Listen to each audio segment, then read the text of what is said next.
avez-vous déjà vécu l'expérience d'être satisfait de la maîtrise d'une pièce ou d'une chanson et de soudain découvrir qu'en la chantant après une autre, vous perdiez un peu vos repères, vous vous sentiez moins solide ou pas au sommet de vos capacités?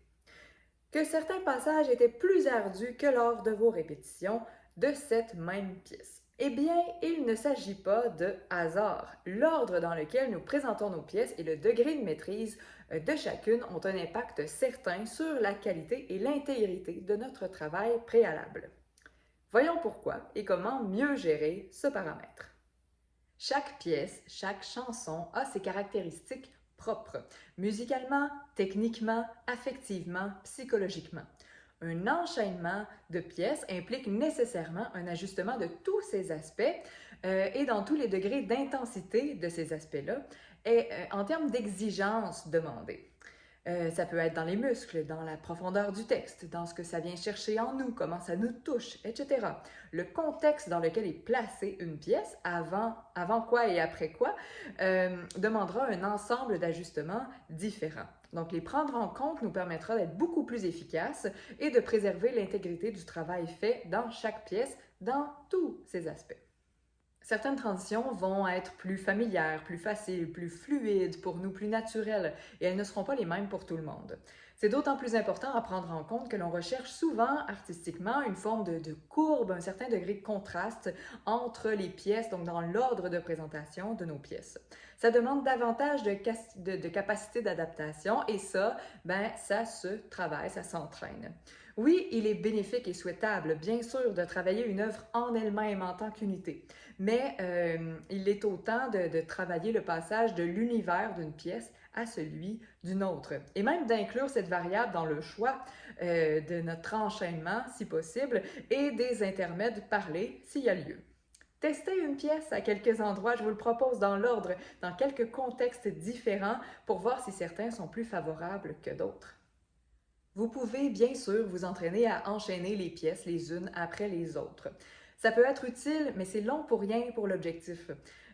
Si on fait ça à chaque fois, surtout. Donc, je vous propose plutôt de clarifier, de circonscrire le mode global de départ de chacune des pièces qui va comprendre tous les éléments, la technique, la musicalité, le contexte affectif, l'état mental même en quelque sorte. Par exemple, un mode pourrait être un très petit débit d'air, ancrage du torse à tel degré d'intensité, diriger ma phrase musicale avec tel et tel accent tonique sur les temps forts pour faire ressortir tel élément de sens. Un état, par exemple, de souffrance et de supplication tourné vers l'intérieur. Ce sont des exemples. Bien sûr, je décortique ici les paramètres, mais l'objectif est que ça devienne un mode global, que tout puisse se placer d'un seul coup à l'intérieur de moi en un instant. J'aurai donc le mode 1, le mode 2, 3, 4, 5, etc. Et ce sont eux que je veux utiliser pour mon entraînement. Tout ça peut se faire de façon silencieuse d'ailleurs. Ça peut se pratiquer dans plein de contextes. Ce sont des modes d'être, d'intention et d'action finalement. Je veux pouvoir les retrouver dans leur intégrité rapidement, autant dans leurs composantes internes qu'externes, à chaque fois, indépendamment du mode qui le précède. On ne veut pas échapper du morceau. Parfois, c'est la dimension affective qui va représenter le plus grand défi. Souvent, quand ça passe d'une intensité beaucoup plus grande à beaucoup plus légère. D'autres, ce sera l'aspect technique qui va arriver en retard, etc. Ça va changer selon les chansons, selon les pièces.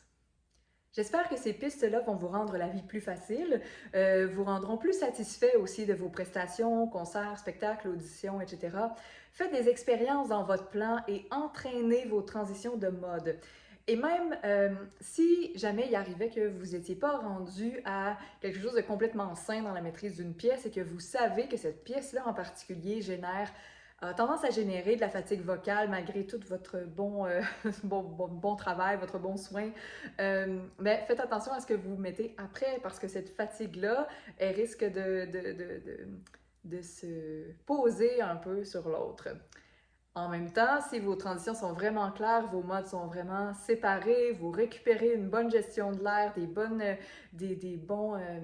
des actions qui sont cohérentes avec votre qualité vocale, ce sera beaucoup moins, ça aura beaucoup moins tendance à arriver finalement. Et si vous voulez affiner, rehausser vos moyens conscients d'action dans votre production vocale, que vous voulez augmenter votre maîtrise, votre polyvalence, ben, ça nous fera vraiment plaisir de vous soutenir là-dedans au gymvocal.com. Ce sera vraiment, c'est vraiment un plaisir, c'est vraiment notre passion. Donc, à bientôt et au plaisir!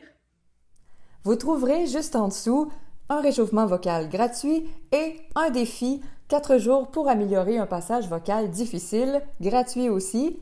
N'hésitez pas!